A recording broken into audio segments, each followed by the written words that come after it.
It's me, Mr. Drake, and today we're going to wise up because we're not being ripped off any longer. Turning your wages into wealth is about more than just saving money. It's about being smart where you spend it too. Buying your home is probably the most expensive purchase you'll ever make, and there are a minefield of dangers out there that you need to watch out for. So in today's video, I'm discussing the innovations the mortgage industry use to exploit their customers so that you don't fall foul of them. Let's get into it. For context, I do realise there are hard-working, reliable, honest people working in the mortgage industry, and you know who you are. The difficulty is finding you. The mortgage industry is a breeding ground for a certain type of salesman, and with the amount of money available in the industry, it's not a surprise as to why. Fun fact: the word mortgage comes from the French language meaning dead pledge. In the 1800s, the origins of the mortgage were known as a live pledge, which meant that the profits of the land were used to repay the secured loan. A dead pledge meant that you wouldn't use the profits of the land to pay the secured loan. The loan would be repaid from other sources of income. And now, back to our scheduled programming. Oh, that's simple. 2004 to 2007. Now, I bet you thought I was going to say 2008, the financial crisis. Well, that was when shit hit the fan. The years before that were ruthless, and they are what led to the largest banking bailout in history that lasted over 6 years until 2014. Now, thankfully, the UK had slightly tighter regulations on mortgages, so we weren't hit as hard as the United States. Some states noticed 50% cuts in their property value, and thousands of families were forced out of their homes. Not all mortgage lenders were crooks in 2004 to 2007. Some of them didn't know what they were doing, or they were just plain stupid. My recommendation to you is to watch a film called The Big Short. It chronicles the story of the mortgage crisis. Now, 10 years on, the innovations continue as mortgage lenders look for more ways to line their pockets. At its core, the nature of the mortgage industry is honest, providing an opportunity to a customer, making a profit in return. That's good business. The problem arises when they offer opportunities to those who don't need it, or provide an opportunity that's inappropriate or doesn't have the customer's best interest at heart, just so that the mortgage lender can make a commission.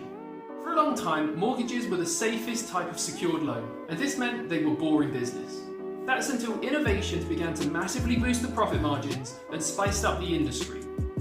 The high loan-to-value mortgage, the adjustable rate mortgage, and the interest-only mortgage were some of the big innovations that turned mortgage lending into a billion-pound industry. Let's take a £200,000 mortgage. Over the course of the mortgage, based on current interest rates, an average yearly interest will be 4%. This would mean over the course of a 25-year mortgage, the lender stands to make approximately $116,000 on a £200,000 loan. That is if you have a 20% deposit with a good credit history. In banking, that's boring.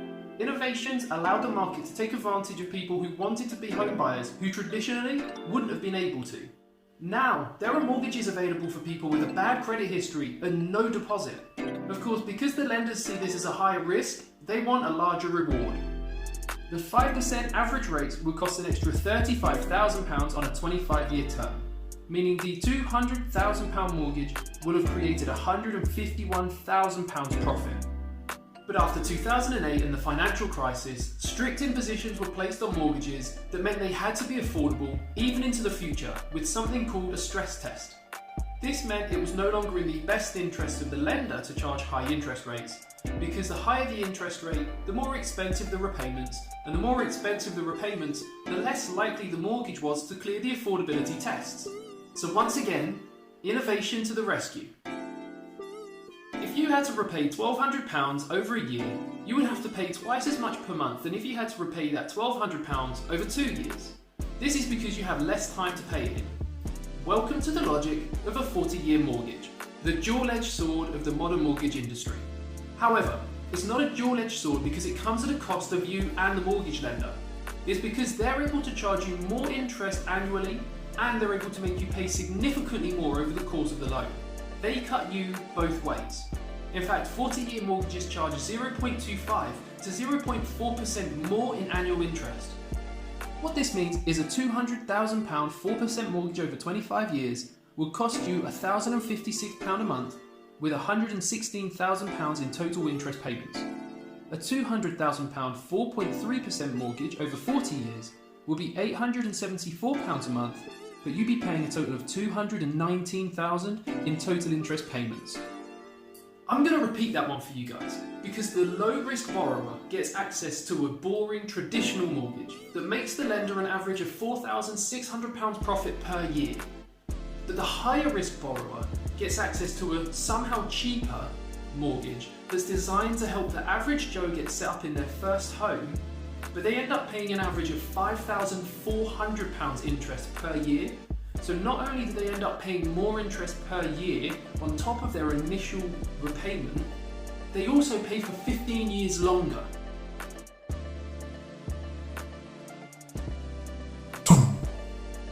Everything that needs to be said about mortgage lending can be summed up in this one statement. If you think they're doing it for you, you are sorely mistaken. I drive myself crazy with the notion that I'm renting and basically giving my money away. But it has to be remembered, if you fail to make mortgage repayments at any point during the course of your agreement, you can be removed from the property and the lenders keep it. It sounds like an extreme case, but it happens every day. According to the Money Charity, 39 mortgage possession orders are made every single day. Be smart when shopping for a mortgage and look to see what the total interest payable is over the course of the agreement. The goal is to bring that total interest payable as low as possible.